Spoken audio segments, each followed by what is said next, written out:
all the characteristics of God also because he is God. He's not a what? He's not a it. He's not a ghost. See, some of our translations have messed people up. The Holy Ghost. Oh, we talking about Casper. So, he's this thing that just floats around. So I'm demon possessed, so I can be Holy Ghost possessed. All kinds of whacked out understanding. And if you don't understand truth, you will always live based on a lie. As I told you, as Charles Haddon Spurgeon says, it's not the ability to discern right from wrong, good from bad, but right from almost right. Because that's where the problem really is. Because Satan as a master is saying things that are almost right. We saw that with Adam and Eve in the garden. We saw that with Jesus in the wilderness. He's not doing anything different today. He is saying a lot of almost right things. And his prophets and his pastors and his apostles are saying a lot of almost right stuff, but it ain't right. But if you're immature and you're carnal and you're fleshly and you're a babe and you are more worldly philosophy intelligent than you are biblically intelligent, you will not be able to tell the difference. You just won't. Because it all sounds good. It all sounds right. That sounds right. Is it right? And how do you know? Well, you have to compare it with the understanding of truth, God's word, to see if it's really right. Okay? So both the Apostle John and Paul use masculine pronouns for him, and masculine means male.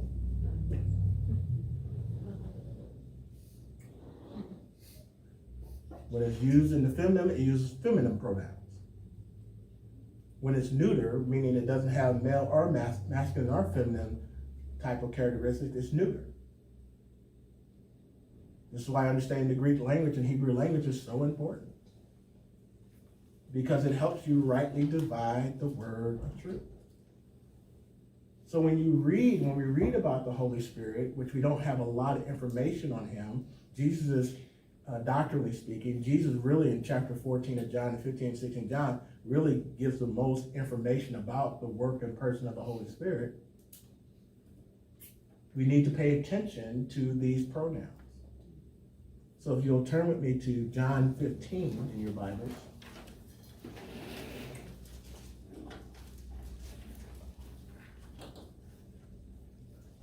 Let's go back to 14 and work our way through. He says in John 14:15 this, if you love me, keep my commandments. Better translated in the Greek, since you love me, or since you say you love me, keep my commandments. So how do we know that we love him? You what? You sure about that? Let me read it the way you like for it to be read. If you love me, try, do your best, make a good attempt to keep my commandments. So we do add words.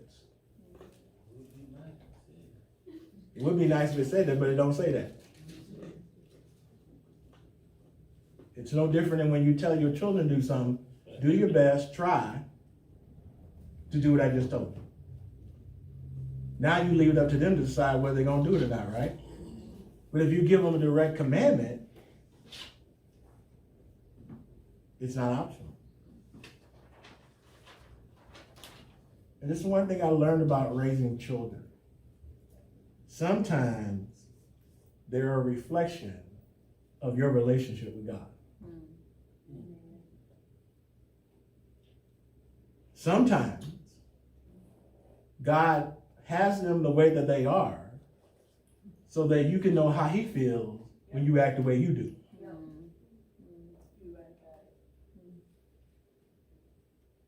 God wouldn't do that. Go ask Hosea if God wouldn't do that. Hosea, Israel has been a prostitute unto me. They have played the harlot. So what I want you to do, Jose, I want you to go over and marry this prostitute. Because when I send you to preach to him, I want you to know how I feel. I want you to feel how I feel. I want you to be able to preach from experience, not theory. So when you come to counsel with Pastor Clay is going to say, I wonder if maybe some of what they're going through is a reflection of God trying to teach them and show them how they treat him. Because we love to complain about other people, don't we? Yep. Don't we? Yep. And maybe sometime God is saying, I'm trying to give you the experience of how you're treating me or not treating me. And so we attack the people and we never go to God.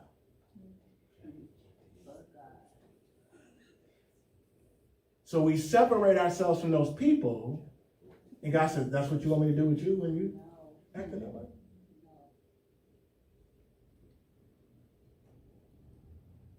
We ain't talking to that person. We ain't communicating with that person. We don't want to hang around them. And then God says, what if I did that to you? Oh, God, you would never do that. You said you would abide with me forever. Oh, now you want to get scriptural. You said that your word that you and Jesus would make your abode with me, that you would never leave me nor forsake me. Then why are you doing what you're doing? You don't think he's grieved by that if he's abiding and abiding with you? And the shocking thing to me is there is never any conviction of the Holy Spirit on people who are doing that. But that's one of the roles of the Holy Spirit, is to convict us when we're out of line with God's word and God's will.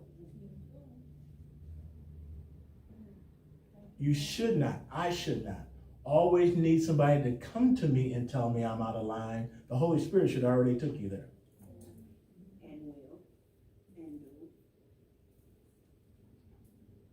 Thank you, Lord. Because he's a person. And we can tell by the pronouns. Let me keep reading. And I will pray the Father, and he, okay, he's going to pray to the Father. So what's the pronoun he uses for the Father? He. And that is what? Okay. We'll give you another helper. The word another in the Greek means another of the same kind. So if the Father is a he, and he's going to give you a helper that's like him, then the helper has to be can't be a ghost. Can't be a she. Pronouns are important in Scripture. We fly right through them. Okay? He will give you another helper that he, the helper, may abide with you forever. The Spirit of truth. So what is he? So if he's the Spirit of truth, what happens when you're living a lie? What happens when you get off the truth path? What's the Spirit of truth going to say? He's going to say, I try to direct you back to the truth. I do my best I can to direct you back to the truth. Or does he effectually do what he does? So the only thing you can do is either quench him or grieve him by not responding to him. Or you can resist him, Peter says. Okay. God got this thing so tight. We making it all loose. Because we want to hang on to some things that we know we're not supposed to hang on. We want to do some things we know we're not supposed to do. We want to act some ways we don't know we're not. And we just want to take our time being sanctified. It really don't take God that long. It really doesn't. If he can get a submissive will. You can get free on stuff overnight. If you stop resisting, stop quenching, stop grieving. Because he's your helper. And he has all the resources that God has to help you with. Because he is equal with God. But if you think he's a ghost, something immaterial floating around in the air, you don't get that. Okay? So the Spirit of truth, whom the world cannot receive. Who can't receive? Who can't receive the reception of what the Holy Spirit is doing? Why can't they receive the reception? Because what? They're not saved. What else? They can't discern spiritually. What else? They're unbelievers. What else? They ain't singing. They ain't sin. What else?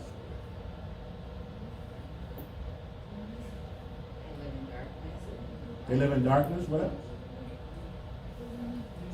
There's a biggie I'm looking for. They don't know the Holy Spirit. Okay, we know that, but why can't they receive him? Whoa, I heard it. But they're not sealed with. You know, what'd you say? They're dead. They're dead. If we got, we got internet in the building, but if the Wi-Fi network is working, but the thing that connects us to the Wi-Fi is not working, can you get reception? So how does a dead person get reception without the Holy Spirit? About spiritual things. All the other things you guys said are true, but the most important thing is they don't have the ability to receive the reception because they're dead. But we who have been made alive should not be having a reception problem because we're not dead. And there's no problem with the heavenly Wi-Fi network ever.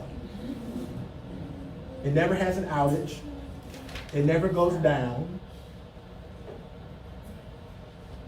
And the great thing about it, your prices never get hiked.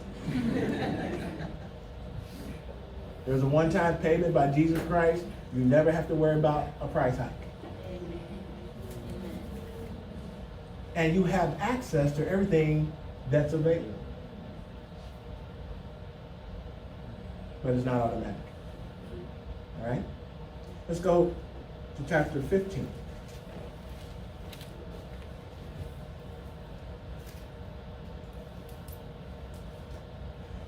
Let's jump over 16. Verse 5. The work of the Holy Spirit. And so we're dealing with a person, right? Everybody clear on that? We know that by the masculine pronouns that John and Jesus and Paul use throughout the Bible.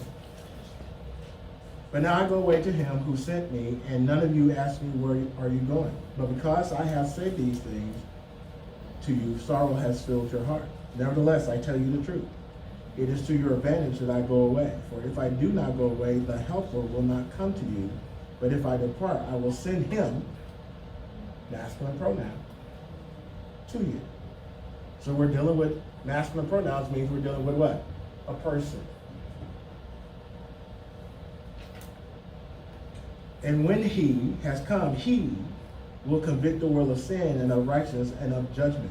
Of sin because they do not believe in me. Of righteousness because I go to my Father and you see me no more. Of judgment because the ruler of this world is judged.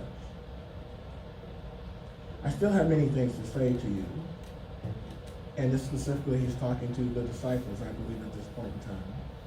However, when he, verse 13, the Spirit of truth has come, he will guide you into all truth. For he will not speak of his own authority. But whatever he hears, he will speak, and he will tell you things to come. How many times you guys say he? Now, why is this important? The Holy Spirit relation to other person indicates as having personhood. His relationship to people like the Lord Jesus Christ.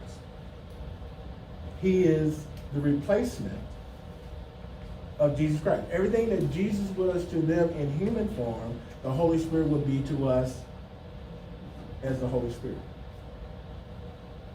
You do know that Jesus was a helper to the disciples, right? He was their comforter. He was their advocate, right? The only difference is he lived outside of them rather than living inside of them.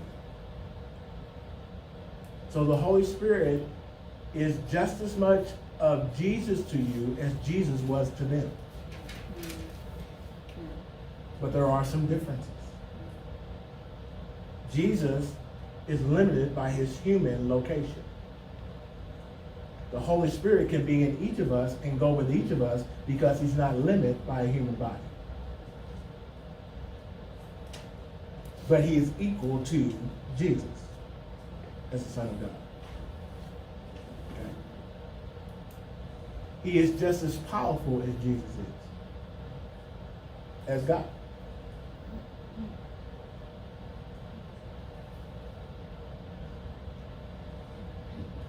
Let me say that one more time because y'all didn't get it. He is just as powerful as Jesus is, as God. Let me say it one more time because y'all didn't get it. He is just as powerful as Jesus is, as God.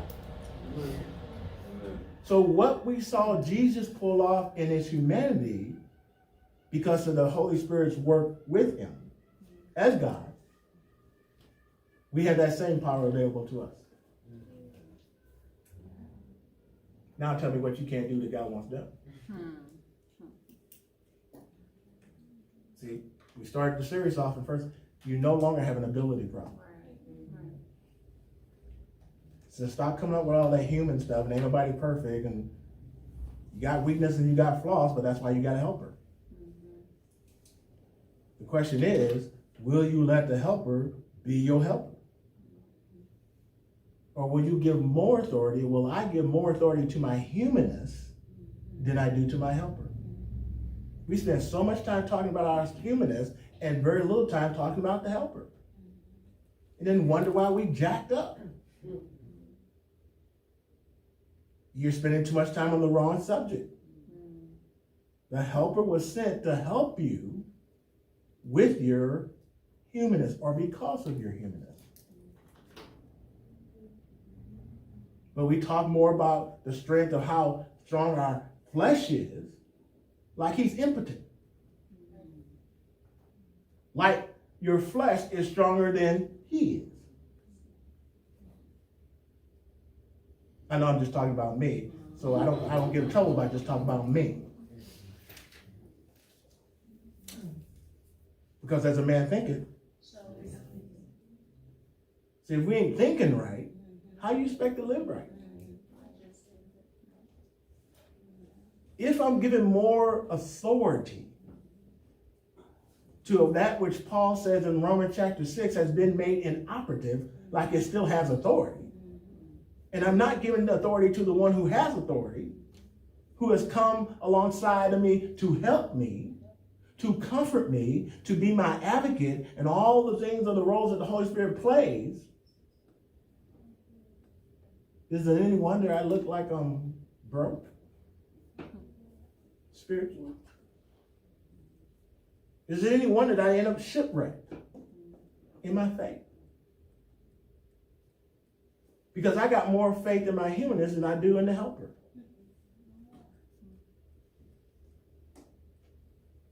What good is it having a comforter? He can't comfort you because your emotions are just too out of whack. God knew that pain and sorrow and losing loved ones or being persecuted or beaten and tortured for his name's sake would happen. But the comforter can't comfort you.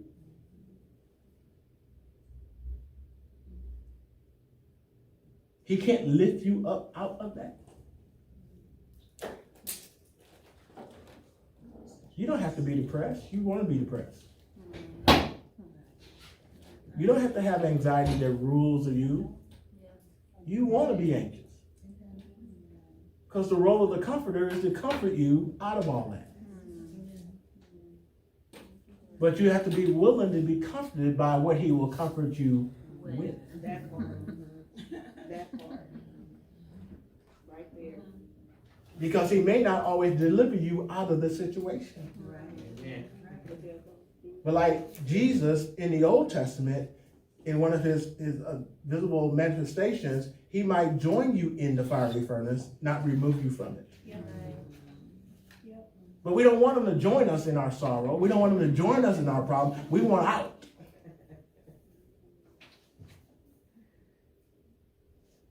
Yeah, but I'm using that to conform you to the image of Christ. If I get you out, you won't be conformed. You'll still go on just taking me for granted. You'll still go on just depending on what you can do. Not that he leave you in there and join you in there. But here's the other thing that we miss. Sometimes he joins you in it rather than delivering you out of it, so the king can look in and see him delivering you. See, we don't want to be used so unsaved folk can come to the knowledge of God. We just want to be delivered.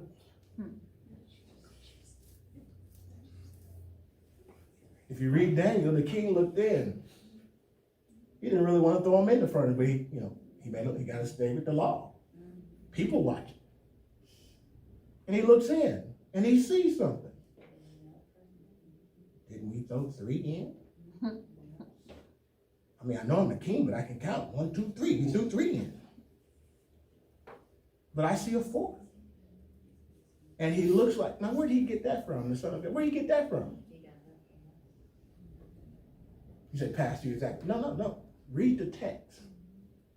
The soldiers that threw the boys in all burnt up. Mm-hmm.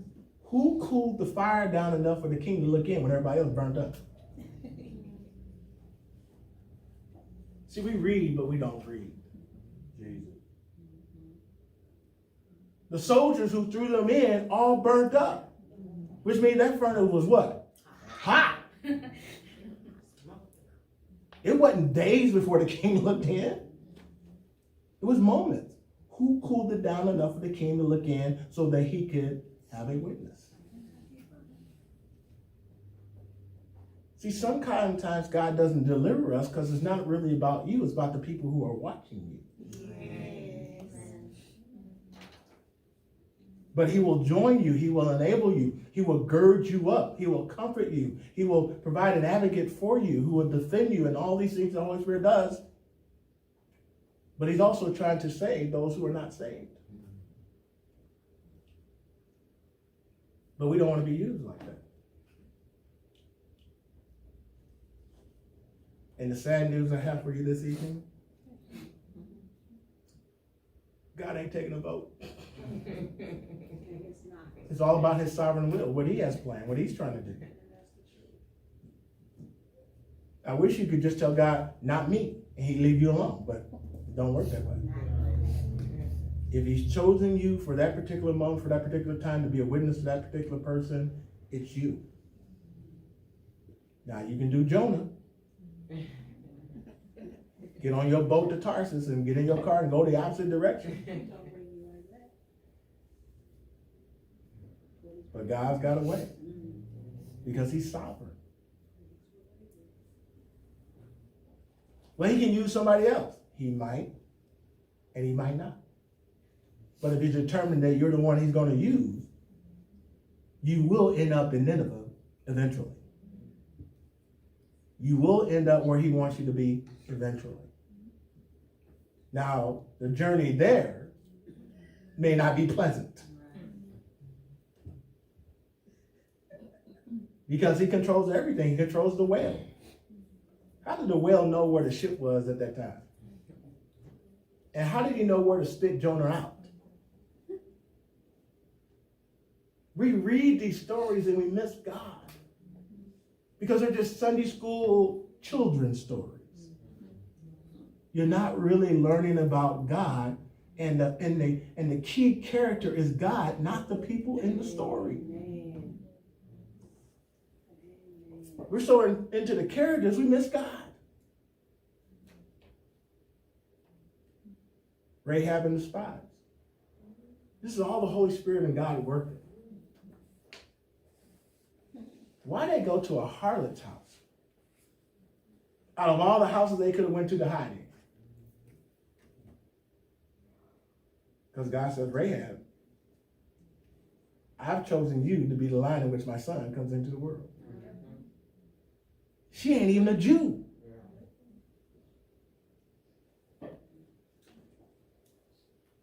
She live in the red light district. She laying down with men all the time that are not her husband, making money. And God chose her. Why are you so shocked? He chose you. Amen. Amen. Thank you, Lord. We've done some hard-uttery things. We've been pimps and prostitutes. Let me stop. Say that, right? Say that. But because of her faith in the God of Israel, God saves her and her household. Then tells the spies to tell her to hang a scarlet cord outside the window. So when we invade the land, we know not to touch your house. Because you are symbolically covered by the blood. Y'all ain't praying. Amen. But also, the cord hanging outside your window signifies this is a harlot's house.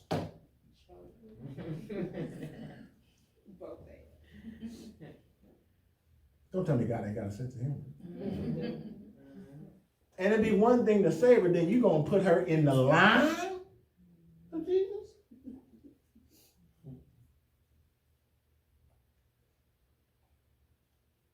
Don't be so shocked. It's shocking that we in there. Amen. But that's what a sovereign God does. And it's God the Father, God the Son, and God the Holy Spirit working all this out. But we get so enhanced and so focused on the characters, we miss God. So we don't learn him. We don't get to know him. We don't get to understand him. Because he's really the main character of every story. The book of Esther doesn't even mention God's name, but you can tell he's all up in the story. Amen.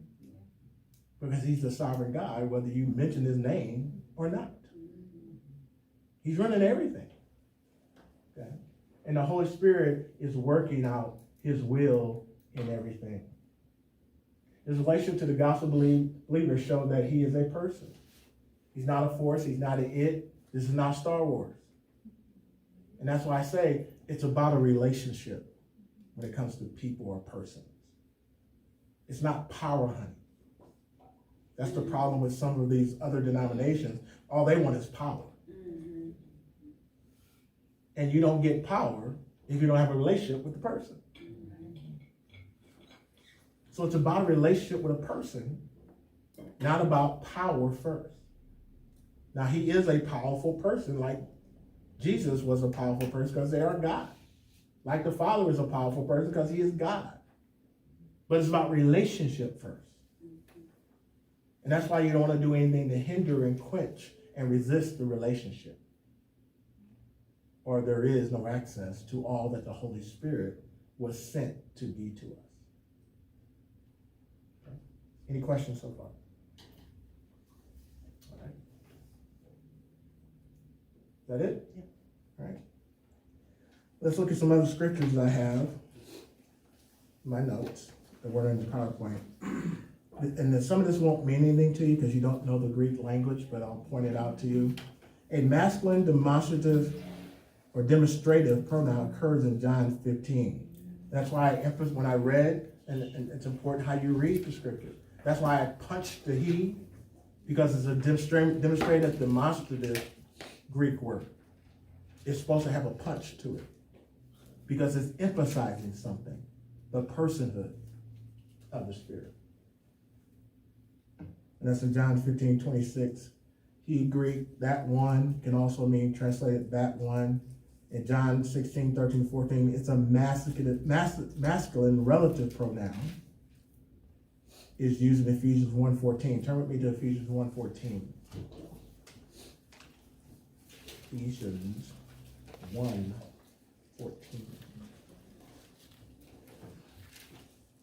You said it was a masculine what? It's a masculine relative pronoun.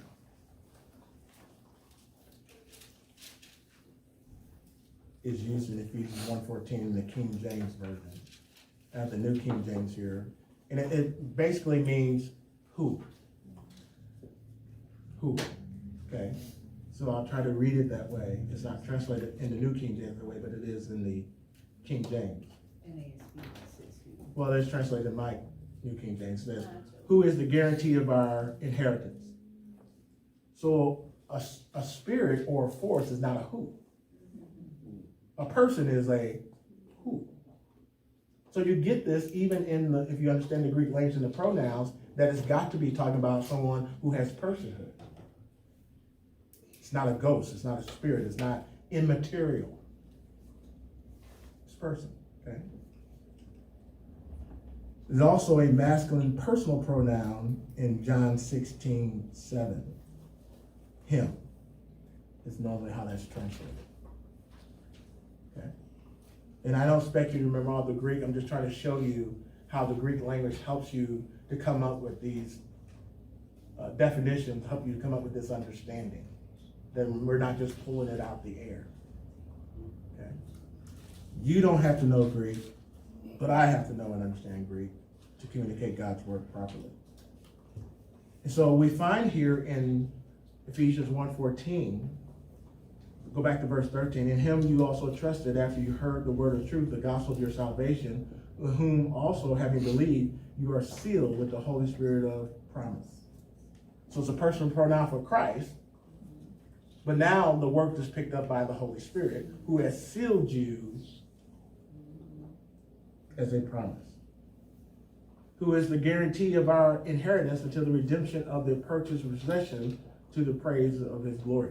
See, that's why you can't lose your salvation, because you're sealed by him. The devil can't steal it. You can't fall out of it. You can't sin your way out of it. That doesn't mean you have a license to sin. It just means that you are secure because of his work, which now gives you assurance and confidence that no matter what's happening, no matter how much you're persecuted, no matter how much Satan whispers in your ear, you are sealed, not because of what you do and who you are, because of what the Holy Spirit's role is in sealing you. So therefore, for you to be unsealed would have to be somebody that's stronger than the Holy Spirit. That's good news right there. Amen. And since there is nobody stronger than God, which he is, then you can never be unsealed if you have been sealed. The question is, are you sealed? Amen. There's never a question whether you can be unsealed. And that word seal has different meanings in Greek background. Let me give you a couple. It's the idea of a king putting his seal with wax on a letter that nobody else can open without his authority. Okay? Without consequences if you do. So it's about security, one. It's about authenticity. If he seals you and is sealing you until the day of redemption, then you ought to be looking and living like you've been sealed. We should not be living like people who have not been sealed, who does not have the king's stamp on us. Ownership. It denotes ownership. This sealing denotes ownership. You are owned. You know, we talked about that in the first part of 1 Corinthians. God is the originator or owner of the church. The church is not man's idea. So you can't have a state or government ran church that they own, because God owns the church. He's the originator. It's his ideals. This is why it's a sin and why the whole Roman Catholic system just falls apart, because they think they own it. Because they don't know their Bibles. It also denotes authority. The Holy Spirit should have authority in our lives. And we should be submitting to the authority of the Holy Spirit.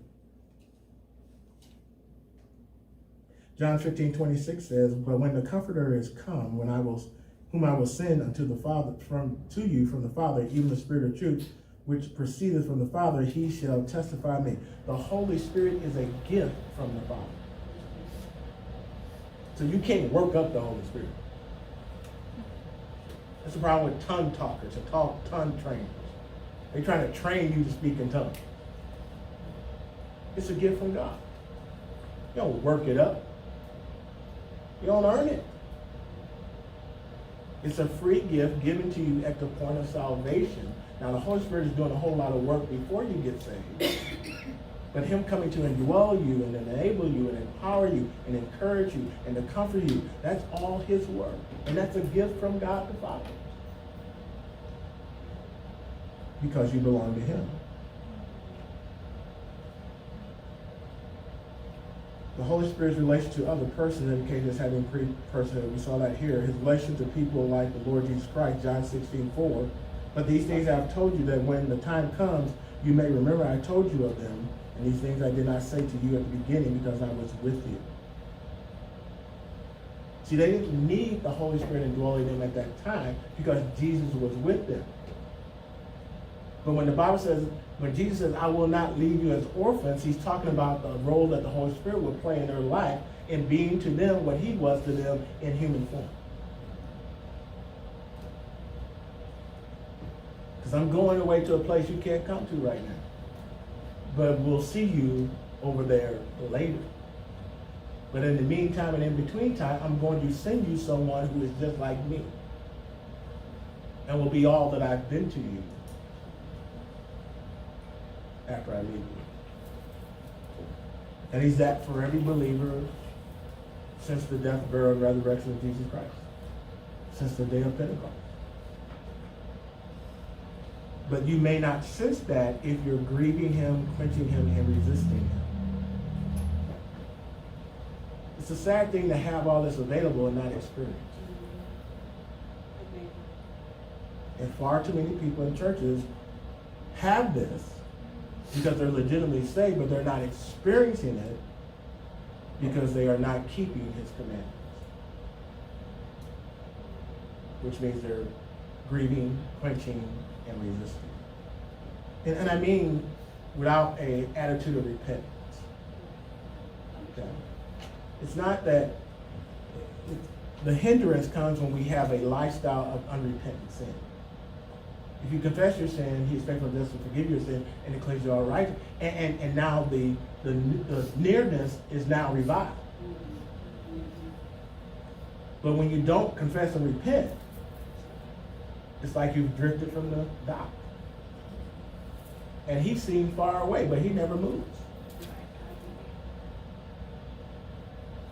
And we don't take this seriously as Christians. Because, listen very closely when I say this, I'll clean it up. It's very easy to come to the understanding that you can live life without the Holy Spirit because you did it so long while you were unsaved. It's the truth. So you can do a lot of things without the empowerment and enablement of the Holy Spirit. Because you did a lot of things before you got saved. But you can't do anything God wants you to do without the Holy Spirit. So you can live life. And so we get up, we eat breakfast, we drink our coffee, we get in our cars, we don't even have to pray for protection because we get used to getting in our car, going and get where we're going, coming back, and all the things we go through during the day. And we've done it without the Holy Spirit for so long that when you come into the new life, you keep doing it.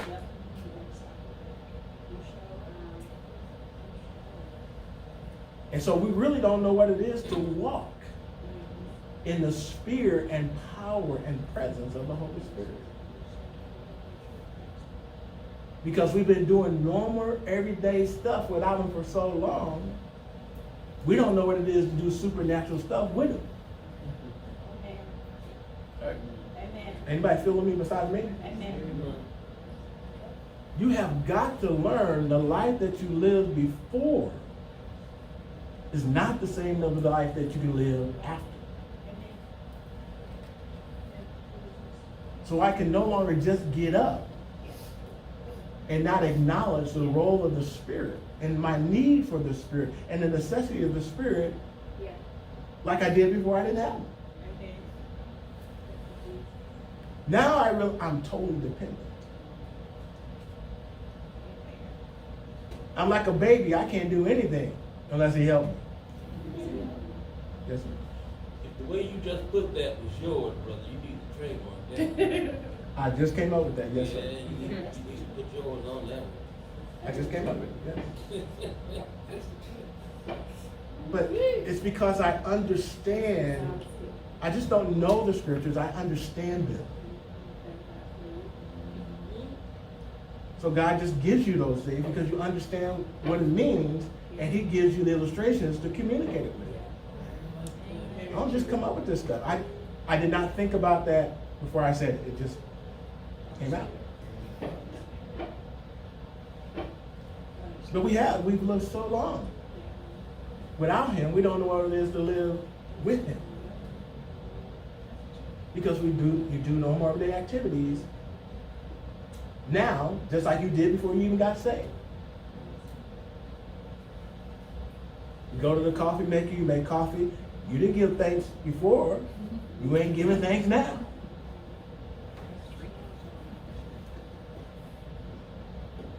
But there ought to be something different about the supernatural person than the natural person. And as you commune with him, it's just like marriage. And you learn more and more, and you learn more and more, then the intimacy ought to be deeper and deeper. The dependency ought to be deeper and deeper over time. But if you spend all your time grieving and quenching and resisting him, that doesn't happen. And so now all we can talk about is what we really know, our humanness. Because we don't really know the helper. Teach. Amen. We go back to what's familiar. Yes, ma'am. I just had a scripture to read real quick, if you like. Sure. First, time back to what you said in, like, the envelope signed, sealed, delivered. Corinthians 14:40 says that all things be done decently and in order. And I just thought that they fitted into the scriptures. Yeah. That you read that. There's a way to do and there's a way not to do. We just do it. God bless it. Don't even know what he wants done, how he wants it done. Yes, sir. Real. Hear God. And God doesn't work that way. You know, he has a will. He has a purpose. He has a way. Yeah. You know, and we don't know him. And we don't understand him. So now that we can live in light of him. And so our churches are full of people who are carnal, who are fleshly, who are immature, who are babes. Because the message really has not been Jesus Christ and him crucified. It starts there, Paul says. And if we've lost that message in the church, we can't do anything but produce carnal, fleshly, immature, and baby people. You can't produce anything else. You can't do anything but keep reproducing what they already are. Because there's no message to transform them with.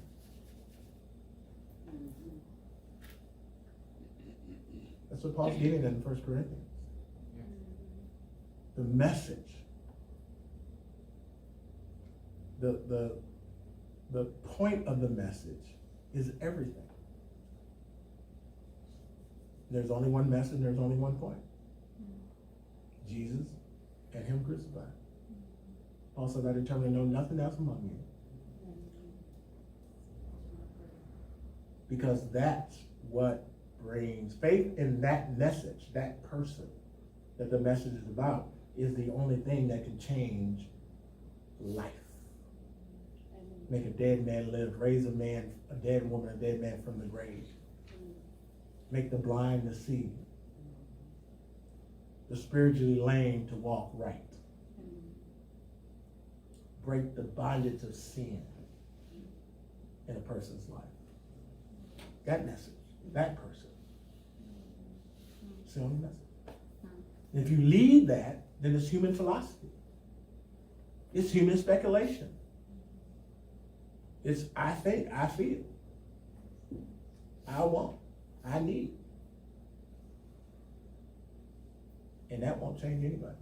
It just leaves them in the same dead state that they were born in. So this is important. And the role of the Spirit is important. We'll pick up on this next Wednesday. We'll have some more notes for you. Any questions on anything that we've said tonight?